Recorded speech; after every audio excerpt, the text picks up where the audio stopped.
dire, car il a fixé un jour où il jugera toutes les nations. Jésus a dit, personne ne sait ni le jour ni l'heure. Gloire à Dieu. Personne ne sait ni le jour ni l'heure.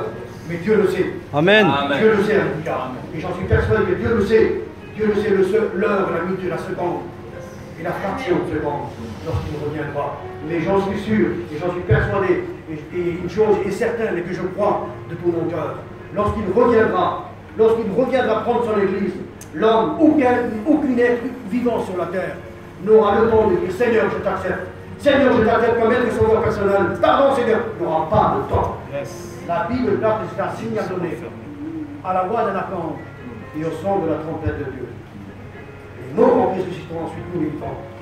Mais d'une vitesse, ça sera inconsidérable. On ne peut pas, c'est inconsidérable, pas le temps. Vous savez, il y a des gens maintenant qui meurent très rapidement et qui peuvent avoir le temps de dire Seigneur, Seigneur, je t'accepte Seigneur. Et puis il quitte la terre.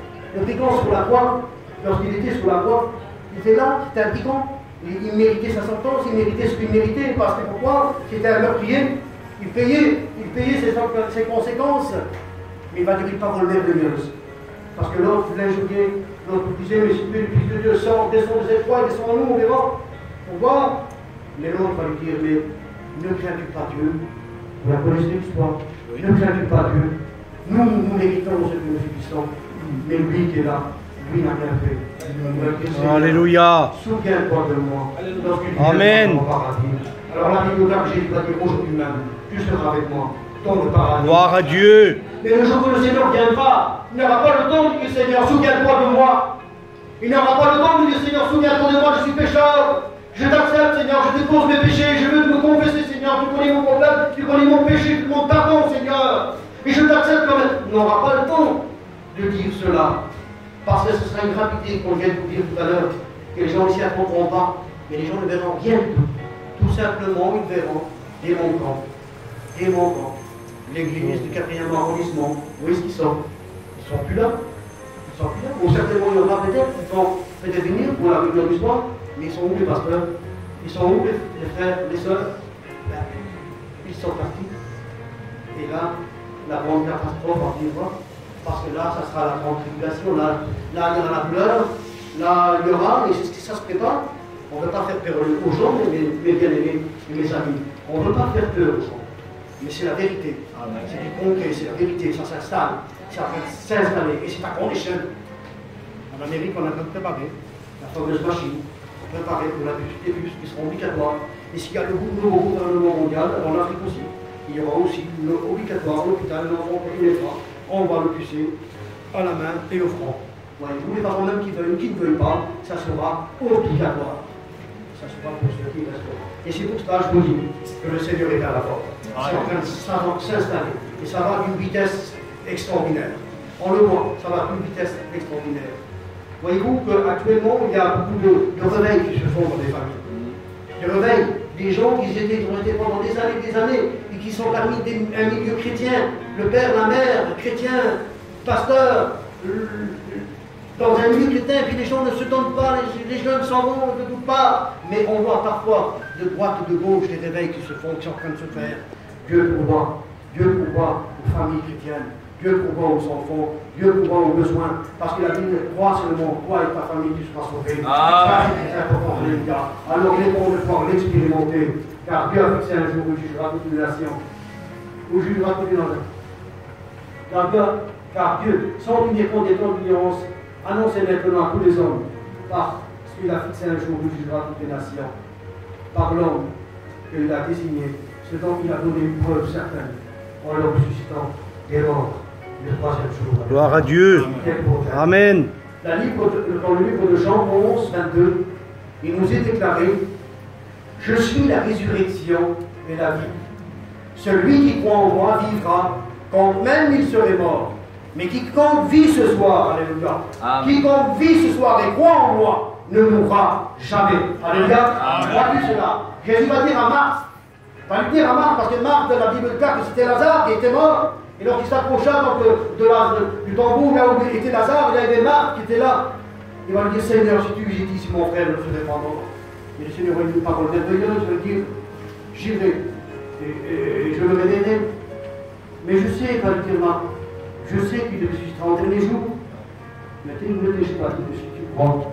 Tu verras la gloire de Dieu. C'est pour cela qu'il a dit, je suis la résurrection et je suis la vie.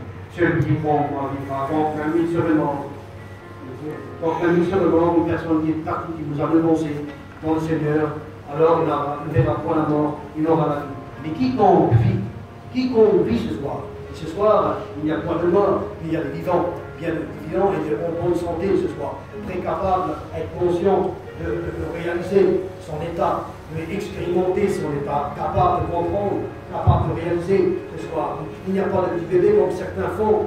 Non, un petit bébé ne peut pas réaliser, ne peut pas expérimenter son état, mais ce soir nous sommes bien les adultes, bien conscients dans notre peau, bien conscients dans ta peau, bien conscients que ce soir, si tu n'as pas Christ dans ta vie, alors tu es privé de la gloire de Dieu. Romains 3:23 nous déclare que tous sont péchés et ils sont privés de la gloire de Dieu. Romains 6:23 nous est déclaré que le salaire du péché, c'est la mort.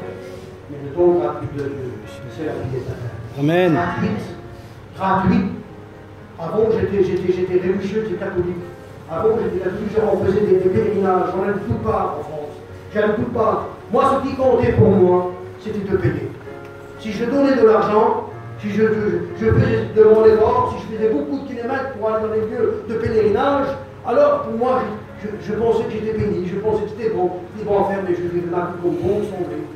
Moi, je donnais de l'argent pour en disant, tiens, il vous donnez, donner de l'argent, mais là, c'était bon. Mais moi, je n'étais pas avec le Seigneur. J'étais éloigné. Je croyais d'acheter la paix, je croyais d'acheter le bonheur, mais en réalité, c'était le contraire.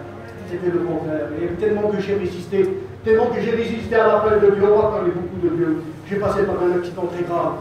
J'ai fait un accident très grave. J'ai eu la batte qui a explosé, on me l'a enlevé. J'ai une fois qui a été décroché, je devais être mort. Et j'étais cliniquement mort sur les journaux. On a dit sur les journaux qu'il y avait trois rescapés et un mort. On était 4 dans la voiture. Voyez-vous, j'étais pour être mort. Mais Dieu connaissait mon ami. Dieu connaissait mon ami. Alléluia. Je vivais parmi des peuples qui étaient chrétiens. Je vivais parmi des chrétiens, pas vivre avec eux, mais on était ensemble dans les caravanes des dieux. Alors, il y avait des réunions, c'était une femme assez âgée, elle me parlait souvent du Seigneur. Et moi, je prenais ces garçons. Ces garçons, je les entraînais dans le monde. Je les entraînais dans les discothèques. Je les entraînais dans le monde. Je les prenais. Alors, certains venaient malgré eux, parce qu'ils m'aimaient bien. Alors, malgré eux, on faisait des échanges en quelque sorte. Alors, il me faisait des échanges. Si tu viens, un jour, tu viendras à la réunion, il y a un chapitre qui est monté, tu viendras écouter l'évangile. Et moi, je faisais des échanges avec eux. Et cette petite femme qui priait le Seigneur constamment, ces garçons, je les entraînais, et ça me faisait mal au cœur.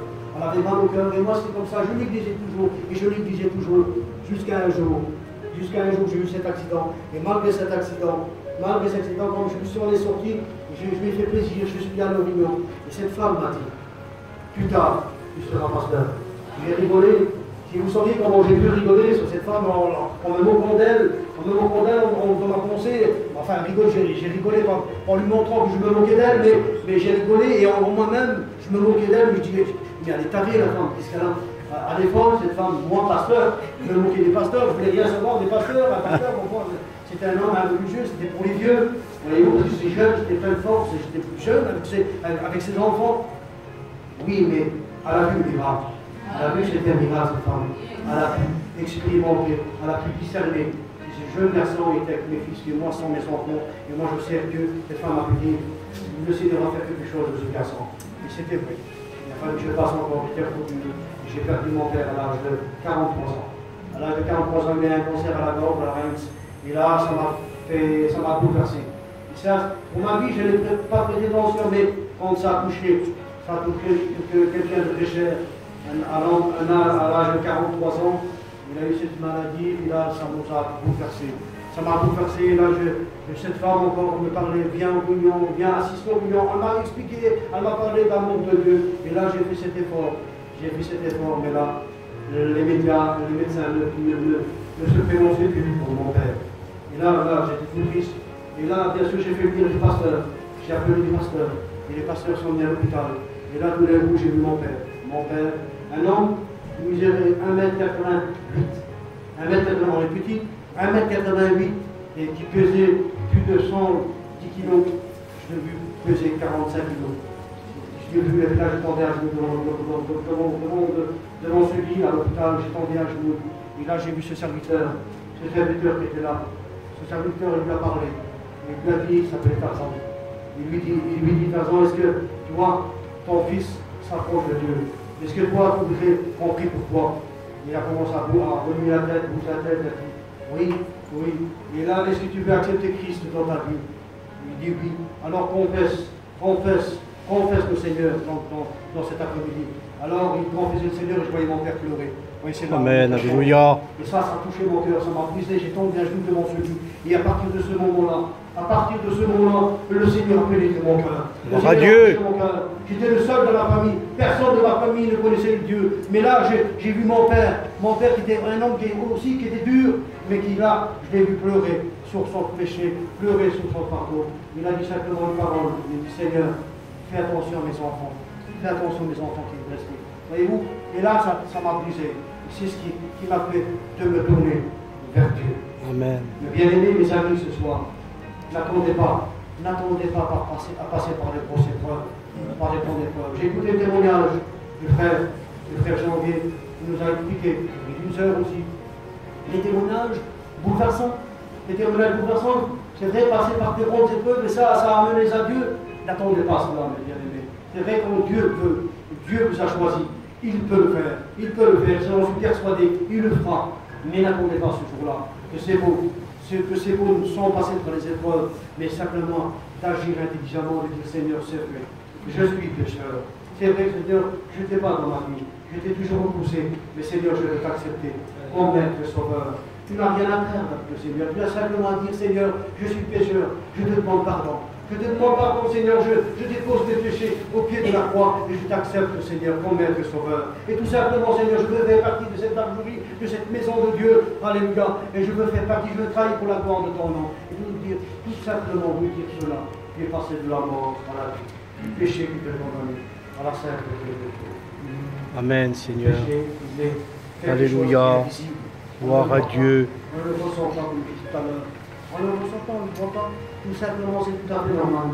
Un homme ou une femme qui vit dans le péché, c'est tout à fait logique, c'est tout à fait normal. C'est naturel. Donc je le prends souvent. Avant d'appartenir au Christ. Les frères certainement ont fait l'expérience aussi. On n'expérimente pas ce que c'était le péché. On était jeune. On avait la vie devant nous. Mais pour certains qui étaient moins jeunes, mais quand on vit dans le péché, quand on est esclave du péché, on ne prend pas toute conscience. Mais c'est quand on s'approche de Dieu. Et quand on peut réaliser. Quand on peut faire marcher un petit peu sa mémoire. Et quand on réalise que si nous sommes pécheurs, nous sommes destinés pour la perfection. C'est ce qui s'est passé pour ce pauvre Lazare et ce mauvais riche. Pas ce mauvais riche avec tout ce qu'il fallait, avec toute son abondance, avec tout ce qu'il fallait, il avait la nourriture, il avait le bien, il avait tout, il avait certainement de vin lait, de coupe, il avait une grande table. Et ce pauvre Lazare qui était là, malheureusement, qui disait, il s'est rencontré simplement des miettes qui tombaient, mais il avait Christ dans sa vie. Tu as des épreuves, mon frère, ma soeur, et tu as Christ dans ton cœur. Tu as le Seigneur dans ta vie, alléluia. Ça, c'est très important. C'est plus de valeur d'avoir gagné le monde. La Bible déclare à quoi servirait-il à un homme de gagner le monde? Mais s'il perdait son âme, à quoi lui servirait-il? On n'emportera rien au paradis. On n'emportera rien au Père. Rien du tout restera ici-bas sur la terre. La plus grande richesse que l'on peut recevoir, alors c'est d'accepter Christ dans sa vie. Et là, on est devenu bien riche. L'histoire d'hier, je l'ai expérimenté, je l'ai aimé. Cette petite histoire de ce petit fille blanc et ce petit garçon, cette fille noire, dont elle a parlé si bien. C'est vrai, son père à l'ange possédait le monde. En réalité, il veut posséder le monde, posséder le ciel, posséder la terre. Mais en réalité, elle était la plus malheureuse de la terre. Parce que la petite noire a dit, moi je mon père possède le ciel entier. Et pour d'avoir le ciel de Adieu. C'est vrai, c'est bien plus riche qu'une richesse, ou une richesse égale à pouvoir posséder le ciel. Eh bien, l'enfant de Dieu possède le ciel. Amen. Alors, tu pars ce soir, posséder le ciel, tout simplement dire Seigneur, oui Seigneur, je suis pécheur, je t'accepte comme maître sauveur. Oui Seigneur, je suis chrétien, mais c'est vrai, je suis dans ce monde. Seigneur, je veux arrêter. Seigneur, tu vas revenir bientôt. Alors je veux, Seigneur, compartir avec moi d'un pas du monde. Alors écoutez, mes bien-aimés, mes amis, ce soir, je n'irai pas plus loin. Sur ces quelques paroles que je viens de dire, on a vu là dans le livre de les Actes des Apôtres, au chapitre 17, verset 30. Il nous dit, car Dieu sent qu'il est tombé ton ignorance, qu'il ayant tout ça se repentir. Qu'il ayant tout ça se repentir, car Dieu a fixé un jour où il jugera toutes les nations par l'homme qu'il a désigné, en lui donnant une preuve certaine, en le ressuscitant des morts le troisième jour. Alors ce soir, tu peux ressusciter spirituellement, alléluia, parce que Dieu l'a fait à travers son Fils. Alléluia. Seigneur, je te glorifie, te rends gloire et honneur et grâce dans cette soirée, Seigneur. Merci pour ta parole. Ta parole a été annoncée, Seigneur Jésus-Christ. Ta parole déclare que ta parole est portée tantôt d'une manière et dans l'autre. Jésus, Et Seigneur. tu connais dans la manière que ta parole dans cette soirée a été annoncée. Seigneur, tu connais le besoin des cœurs, Seigneur Jésus. Tu connais le cœur qui n'a pas encore fait la paix avec toi. Que ce soir tu puisses toucher son cœur, que tu puisses travailler son cœur. Alors simplement, lève simplement la main et je prierai pour toi au nom de Jésus-Christ. Ce soir, tu peux passer de la mort à la vie, du péché à la sainteté. Vous savez, la mort, nous n'avons pas de carte de visite, mes bien-aimés et mes amis ce soir. La mort nous surprend si c'est quelque chose d'extraordinaire. On ne peut pas s'y entendre aujourd'hui, je vous porte le message et demain vous aurez grâce à celui au sein qui n'a pas encore fait l'expérience avec le Seigneur. Prenez qui en a. Merci le Seigneur de moi. Le Seigneur connaît ton cœur. Oui. Et ça a été très important de prendre ta parole de Dieu en considération. Alléluia. Il ne s'agit pas simplement de lever la main, mais ton cœur. Alléluia. Il est très important. À partir de ce moment-là, si tu l'acceptes comme maître, sauveur personnel, tu demandes pardon, Seigneur. J'ai péché, Seigneur. Je demande pardon. Je t'accepte, Seigneur. Tu es passé de la mort qui te condamnait à la vie. Alléluia. Du péché qui à la sainteté de Dieu, alléluia. Et ça, c'est très important. De la personne, peut-être, je ne sais pas, 20 ans ou 30 ans, tu peux renaître.